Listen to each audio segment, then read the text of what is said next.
Okay, guys, so I feel like Zack Snyder has already been debated a lot amongst movie and comic book fans alike.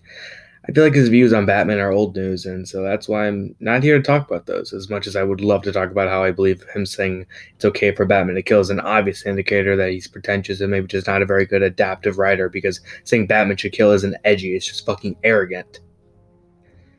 As much as I would love to make a video on that and repeat the things I've been boring my friends about, I won't. In fact, this video isn't even really about Snyder himself. I think he definitely stained the image of comic book adaptations, and his philosophy is complete batshit, no pun intended. I still don't blame him for what I am here to discuss. Well, okay, I do because he is the one doing it. There are obviously some other factors when it comes down to this topic. So, yeah, just want to make that clear before it kind of sounds like I am blaming him. Now, I'd say he's like 45% to blame. Honestly, this video isn't really about blaming anyone except maybe the fans. It's just about what's wrong with the reality that is the Snyder Cut. But now, for build-up's sake, I should probably discuss the origins of the Snyder Cut, which is obviously the 2017 film Justice League. The DCEU was automatically off to a rocky start due to the fact that they had to inevitably compete with the entertainment giant that is the Marvel Cinematic Universe. And although it didn't project any signs of promise with its releases, schedules, and films themselves, they still had potential due to the fact that it's the DC Universe, which is home to some of the greatest fictional characters of all time. However, it was the release of Justice League that really fucked up the entire DCEU.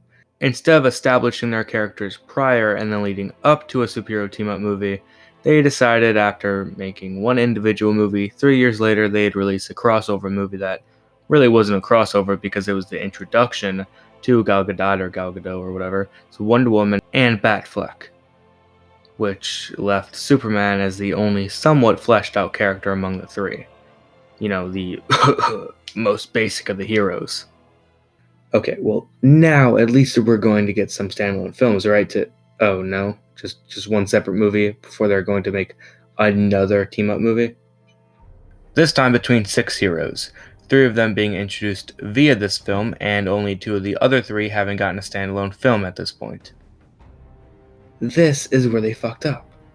Justice League cemented the DCEU as not knowing what the fuck they were doing.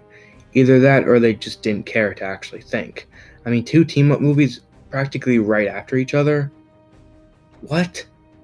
Okay, let's just think of some better schedules for the DCEU for a second. Okay, so in 2013, The Man of Steel was released, and as expressed earlier, Batman v Superman was released in 2016. That is 3 years. In those 3 years, they should have made a Ben Affleck Batman movie. Then, in 2016, they could have made their Batman v Superman movie, but without Wonder Woman because she complicated the film's premise, I would say. Which, by the way, the premises also got to go. Doomsday in what was the second fucking DCEU film? Yeah, no. Who's the villain then, you ask? Not sure, maybe Man of Steel and Batman could have some type of conjoined premises with different plots but some similar characters. This way they could all connect, as you could even end the Batman or Superman movie on a cliffhanger. You can even release the Batman and Superman standalone films as companion movies, so they release the same year and go on at the same time, and end when each character meets the other one. What, that's a gimmick? And the Snyder Cut isn't?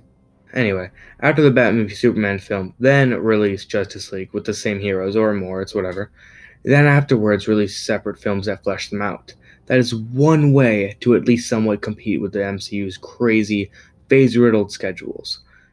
There's no way to truly compete because Justice League came out half a decade after Avengers, not to mention as much as I don't care about the MCU and hate how it's impacted superheroes as a whole, you can't reject the fact that the MCU is heavily planned out, at least pre-Endgame.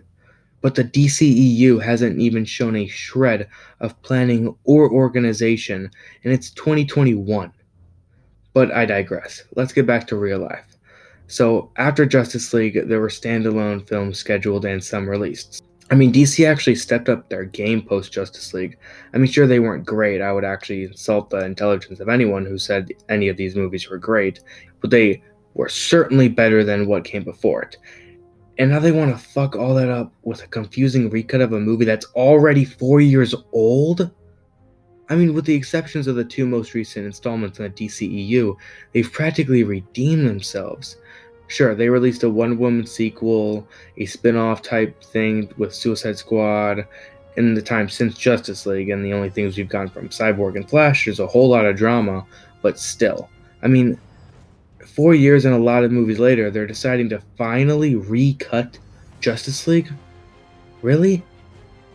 I'm sorry, I've spent so much time building up this video to its main topic, but I just had to establish the redundancy of the Snyder Cut. But now we've arrived to 2021 and the Snyder Cut. Because what I just talked about isn't what's wrong with the Snyder Cut. I mean, it is, but it's not why I think it's going to destroy Hollywood. The entire fact that they're deciding to redo the Justice League film in 2021 when it was released in 2017 is fucking stupid, especially because, as I said, they've redeemed themselves enough to warrant me not hating the DCEU. Now, I know time doesn't mean anything if they're doing the Snyder Cut truly because they wish they could have made Justice League better because the pursuit of art is worth 4 years. That's not the fucking case here. We'll get to the topic of art later, but I mean, they've gone through a redemption strong enough for them to be like, all right, let's just make a sequel and make it better. No, instead they're recutting, they aren't redoing per se. No, they are remaking the 2017 Justice League movie entirely. And this is why the Snyder Cut will fuck up Hollywood and writing in general. They are remaking Justice League practically. Now, this is not going to turn into me whining about remakes and unoriginality in Hollywood. If I'm going to do that, you better believe I'll make a separate video on it. Because comic book adaptations get remade all the time. I mean, The Amazing Spider-Man 1 was released 5 years after Tobey's last outing. Hell, Tom Holland's first terrible debut as Spidey was only 2 years after The Amazing Spider-Man 2. Hell, Matt Reeves is making a Batman series while the DCEU already has a Batman. So yeah, remakes aren't new, and certainly not in the comic book genre. But the principle is what's getting to me. The actual reason for remaking it. Other than the fans and that Zack Snyder's original script was underutilized, the main reason, and that is to simply have a do-over. Do you guys understand that? Does anybody understand the significance of getting a do-over with film? Now I know what you're saying. Well, the comics restart their timelines every so often. It's pretty common. Yes, they do. The comics can, because they are comics. They are an entirely different form of media with different limitations. A comic book run can last years and years and issues and arcs and arcs. But there is a difference with film, whether it's an adaptation or not. Because you see, when it comes to modern superhero films, most of them try to be the best they can be, because they are going to be the definitive version of that hero, most likely, due to it probably being in an extended cinematic universe of some kind. So they have to get it right the first time. So I understand the urge to redo one that bombed. And I know this isn't going to be canon, but we'll get to that later. I totally can see why they'd want to try again, but they can't. I'm sorry, but this is film. This is cinema.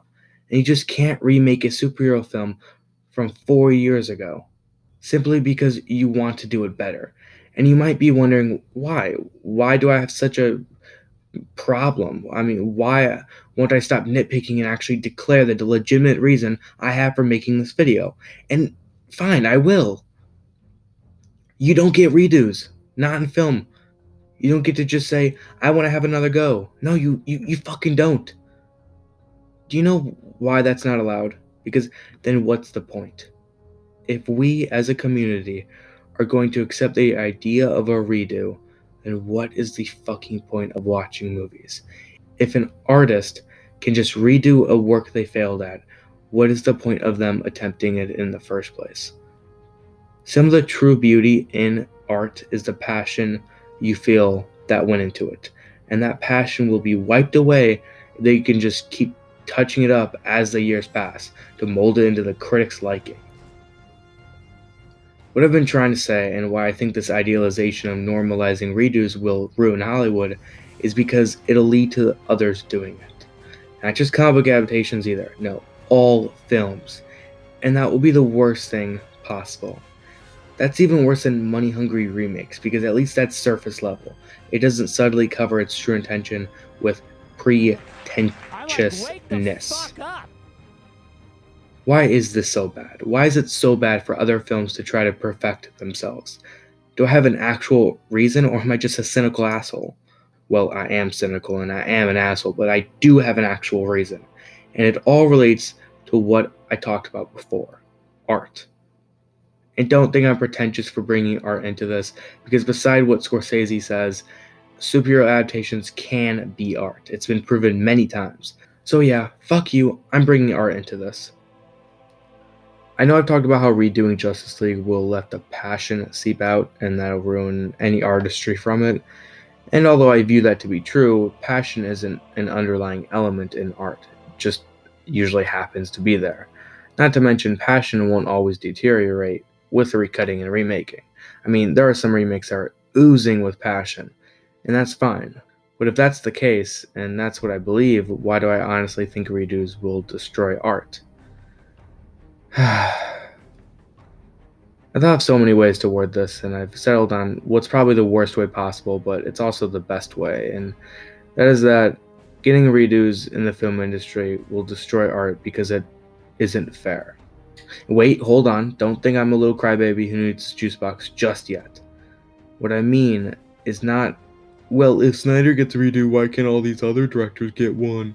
No, that's not it. Fuck that. No, it's unfair because it strips away the consequence of filmmaking. That anxiety of not knowing how people are going to perceive your vision. Which is the bottom line. I mean, even Tommy Wiseau, who's a terrible filmmaker, he still used his vision to make The Room. And I know the Snyder Cut will technically be Snyder's vision because they're going to be focusing on the original script. We're beyond that now. I'm talking about films in general. If redos become popular, shitty filmmakers are going to be doing them, left and right, to cover up their mistakes. And that is when consequence dies, and that is when art dies as well. When people can just critique their final product until it sticks. That is when there's no sense of art, because it won't be coincidence, for lack of a better term. The magic of films is that they can be so great without asking to be. And that is what the Snyder Cut will ruin.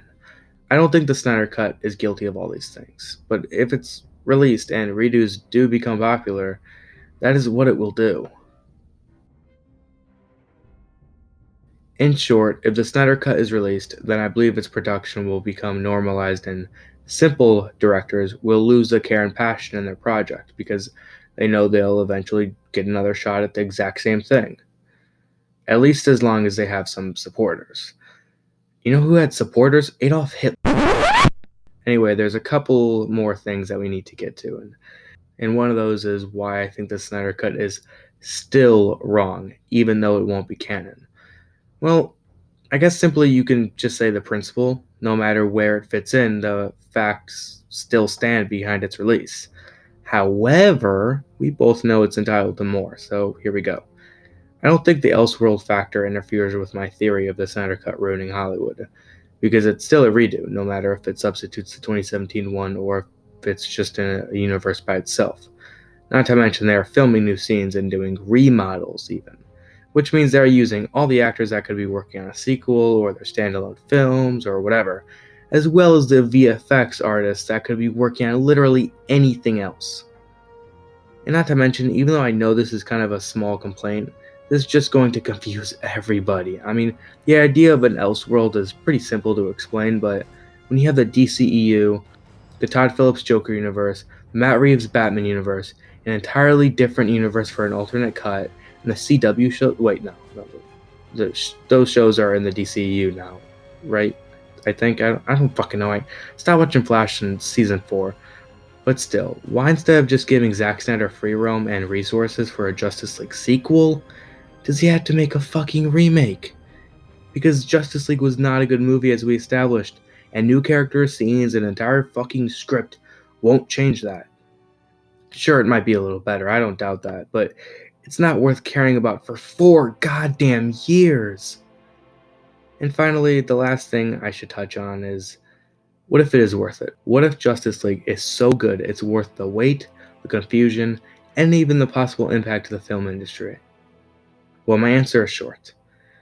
Do you really think a guy who said this, once you've lost your virginity to this fucking movie, And then you come and say to me something about like, oh, my superhero wouldn't do that. I'm like, are you serious? Is capable of making it worth it